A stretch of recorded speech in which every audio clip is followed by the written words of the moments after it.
Assalamualaikum warahmatullahi wabarakatuh. Perkenalkan, nama saya Neri Azahra, NIM 119220123. Nama saya Agustina Kori Anggrini, NIM 119220109. Nama saya Renaldi Manurung, NIM 119220124. Nama saya Moza Puspita Andini dengan NIM 119220186. Halo, perkenalkan nama saya Deborah Yohana, NIM 119220131. Perkenalkan, nama saya Febrian Aji Nugroho, NIM 119220163. Nama saya Gabriela Landobasa dengan NIM 119220171. Kami dari kelompok 2 ingin mempresentasikan mengenai analisis drainase terhadap fenomena banjir di Kelurahan Sukarame. Penelitian kami dilatar belakangi oleh pembangunan yang semakin pesat namun tidak diikuti oleh peraturan tata ruang yang telah ada, sehingga ditimbulkannya beberapa masalah baru, terutama fenomena banjir yang belakangan ini terjadi di Kelurahan Sukarame. Tujuan dan sasaran kami dalam melakukan penelitian ini meliputi 1. Untuk mengetahui kondisi drainase dan saluran air di Kelurahan Sukarame. Kedua, untuk menganalisis dampak yang ditimbulkan dari kondisi drainase dan saluran air tersebut. Ketiga, untuk mengetahui solusi penyelesaian terkait drainase dan saluran air di daerah tersebut. Berikut merupakan urgensi dari laporan kelompok. Dilansir melalui laman lampos.co, hujan deras terjadi di kota Bandar Lampung, Rabu 22 Januari 2020 malam hari, yang mengakibatkan 6 sekolah di sekitar Kelurahan Sukarame, Bandar Lampung terendam banjir. Terdapat 6 sekolah, yaitu SMK Negeri 7 Bandar Lampung, SMA Negeri 12 Bandar Lampung, SMP Negeri 24 Bandar Lampung, SMP Negeri 36 Bandar Lampung, TK Negeri 2 Sukarame, dan SD Negeri 2 Permata Biru Bandar Lampung. Banjir terparah terjadi di 3 sekolah, SMP Negeri 24 Bandar Lampung, TK Negeri 2 Sukarame, dan SD Negeri Permata Biru, dengan kedalaman air yang mencapai 1,5 meter. Dengan berdasarkan berita tersebut, disebutkan masalah yang perlu kita kaji untuk mengatasi fenomena banjir tersebut. Pengertian drainase. Drainase merupakan suatu istilah yang diserap dari bahasa Inggris drainage, yang memiliki arti mengalirkan, menguras, membuang, atau mengalihkan air. Secara umum, drainase dapat didefinisikan sebagai suatu tindakan teknis untuk mengurangi kelebihan air, baik air dari air hujan, air rembesan, maupun kelebihan air dari irigasi suatu kawasan, sehingga fungsi suatu kawasan tidak akan terganggu. Drainase juga diartikan sebagai usaha untuk mengontrol kualitas air tanah dalam kaitannya dengan salinitas. Drainase tidak hanya menyangkut air di permukaan, tetapi juga air di tanah. Sedangkan pengertian tentang drainase kota sudah diatur dalam SK Menteri PU nomor 233 tahun 1987.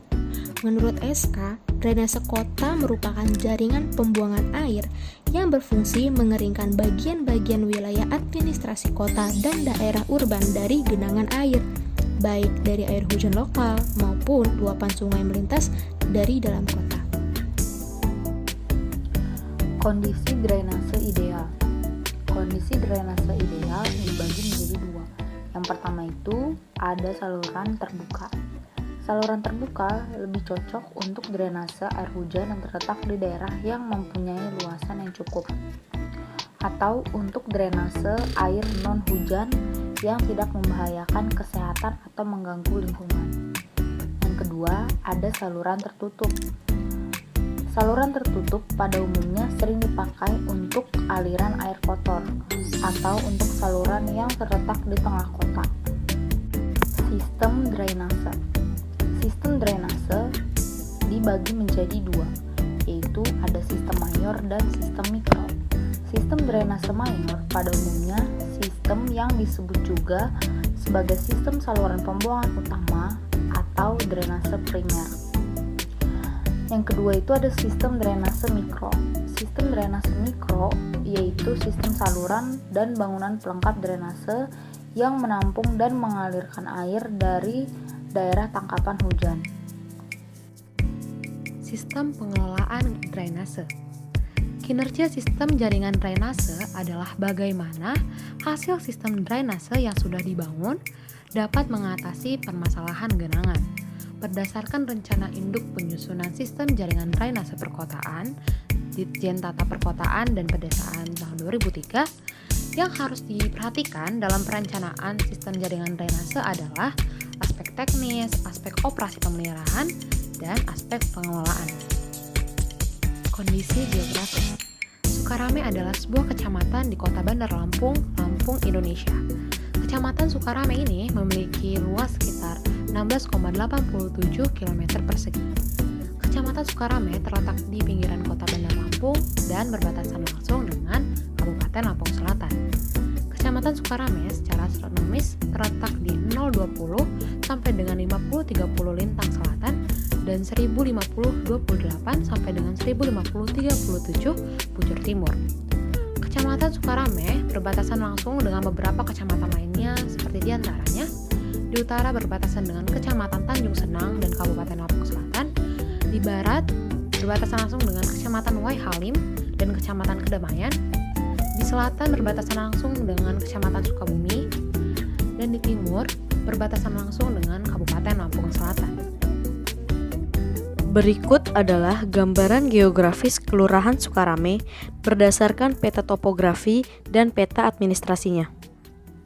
Kondisi topografi. Secara keseluruhan, Kecamatan Sukarame terdiri dari dataran rendah dan sedikit berbukit. Di bagian dataran rendah, tanah tersusun dari lapisan tanah keabu-abuan dan tanah liat berwarna merah. Sedangkan di bagian dataran berbukit terdiri dari lapisan batu putih. Beberapa gunung yang berada di Kecamatan Sukarame, diantaranya Gunung Sulah, Gunung Langga, dan Gunung Kancil. Pada umumnya, gunung-gunung tersebut tidak produktif dan telah diolah menjadi kawasan permukiman penduduk melalui kedukungan KPK BTN, baik tipe RS maupun R55. 48. Letak sungai dalam wilayah Kecamatan Sukarame pada umumnya mengalir dari utara ke selatan, karena di sebelah utara lebih tinggi daripada bagian selatan. Sungai-sungai tersebut diantaranya adalah Wai Balang, Wai Cirebon, dan Wai Halim. Berdasarkan Peraturan Daerah Kota Bandar Lampung Nomor 04 Tahun 2012 tentang penataan dan pembentukan kelurahan dan kecamatan, wilayah Kecamatan Sukarame dibagi menjadi 6 kelurahan, yaitu pertama Kelurahan Sukarame, kedua Kelurahan Sukarame Baru, ketiga Kelurahan Waidadi, keempat Kelurahan Waidadi Baru, kelima Kelurahan Kopri Jaya, dan keenam Kelurahan Kopri Raya. Pada awal penelitian, penulis membuat hipotesis bahwa fenomena banjir yang terjadi pada 6 sekolah di sekitar Kelurahan Sukarame dilatar belakangi oleh aktivitas membuang sampah. Namun dari hasil wawancara oleh siswa-siswi SMP Negeri 24 Bandar Lampung menegaskan bahwa para murid membeli makanan di kantin dan tersedia tempat sampah yang mencukupi di dalamnya. Sementara itu, hasil dari wawancara terhadap ibu warung dapatkan informasi bahwa banjir itu terjadi dikarenakan adanya pembangunan perumahan baru, sehingga dimensi dari drainase itu menjadi lebih sempit. Itu bisa dilihat dari kondisi geografis di mana perumahan baru tersebut memang berada di area yang lebih tinggi. Sedangkan drainase mengalir dari perumahan sebagai titik awal menuju area di bawahnya atau 6 sekolah dengan kondisi drainase yang semakin sempit dan tergenang. Kondisi tersebut benar-benar memungkinkan banjir dapat terjadi ketika curah hujan relatif tinggi. Namun dengan demikian kami juga menemukan ada faktor lain penyebab fenomena banjir di daerah tersebut, yaitu parit yang jarang dibersihkan atau dikeruk, sehingga banyak tumpukan batu dan ranting pohon yang berjatuhan dan membuat aliran air itu tidak jalan. Serta masih banyak juga ditemukan bangunan terbengkalai yang menyisakan puing-puing yang dapat menghambat aliran air. Kami memiliki rekomendasi sebagai upaya untuk mengatasi mengatasi fenomena banjir yang terjadi di Kelurahan Sukarame. Rekomendasi dan solusi kami adalah sebagai berikut. Pertama, rekomendasi gotong royong rutin. Rekomendasi ini dilatar belakangi oleh masa warga yang banyak namun tidak sebanding dengan kualitas drainase di daerah tersebut. Kami meninjau bahwa saluran air di Kelurahan Sukarame meluap akibat dari jarang dikeruk sehingga terdapat banyak ranting-ranting pohon maupun puing-puing bangunan di dalamnya. Yang kedua, rekomendasi sumur biopori.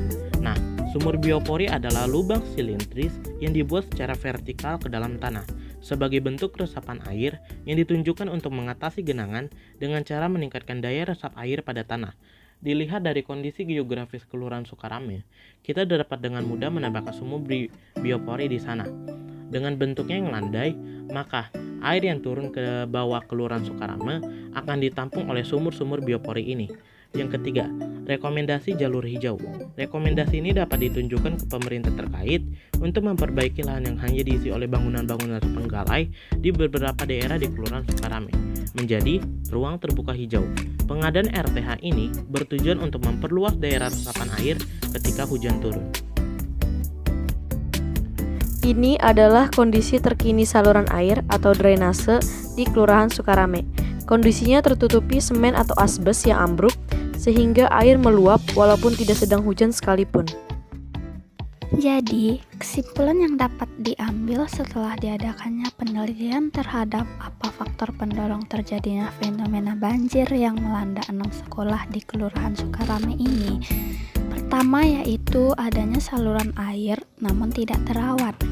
Di sana ditemukan bahwa saluran-saluran air yang ada itu sangat dangkal dan banyak limbah bekas bangunan di dalamnya. Dan yang kedua yaitu adanya pembangunan perumahan baru yang letaknya jauh lebih tinggi dan menutupi saluran air yang ada. Sekian presentasi dari kelompok kami, semoga bermanfaat bagi kita semua. Jika ada kata-kata yang salah dalam presentasi tersebut, kami mohon dimaafkan. Wassalamualaikum warahmatullahi wabarakatuh.